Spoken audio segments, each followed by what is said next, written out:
ছোটোবেলা থেকে আমি আবার চিংড়ি মাছ দিয়ে কলা ফুলের তরকারিটা খেতে খুব পছন্দ করি। আগে যখন দিদা আসতো তখনই বাবা কলা ফুল নিয়ে আসতো, কিন্তু এখন মাও বানাতে শিখে গেছে। ছোটোতে তো আমরাও ওই কলা ফুলটা ছাড়াতাম, তো কলা ফুলটা ছাড়িয়ে ওই ফুলের মধ্যে থেকে একটা ডান্ডা বেরোয়, আর তার সাথে সাইডে একটা প্লাস্টিকের মতো জিনিস, ওই দুটোকে বাদ দিয়ে দিতে হয়, নাহলে দিদা বলতো খেলে নাকি পেটে ব্যথা করবে।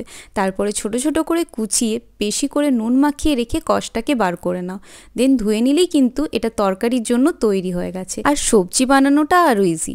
তার জন্য একটা কড়াই নিয়ে নাও তেল, সাথে দিয়ে দাও গোটা গরম মশলা, পেঁয়াজটাকে ভালো করে ভেজে নাও, দেন আদা রসুন লঙ্কা বাটা দিয়ে তারপরে সব মশলাগুলো দিয়ে দাও এক এক করে, ভালো করে কষিয়ে নিয়ে কলা ফুল আর আলু দিয়ে কিছুক্ষণ কুক করে নাও, যাতে ভালোভাবে সব জিনিসগুলো সেদ্ধ হয়ে যায়। তারপরে দিয়ে দাও টমেটো, ধনেপাতা আর নুন, চিনি, এগুলো তো স্বাদ মতো দিতেই হবে।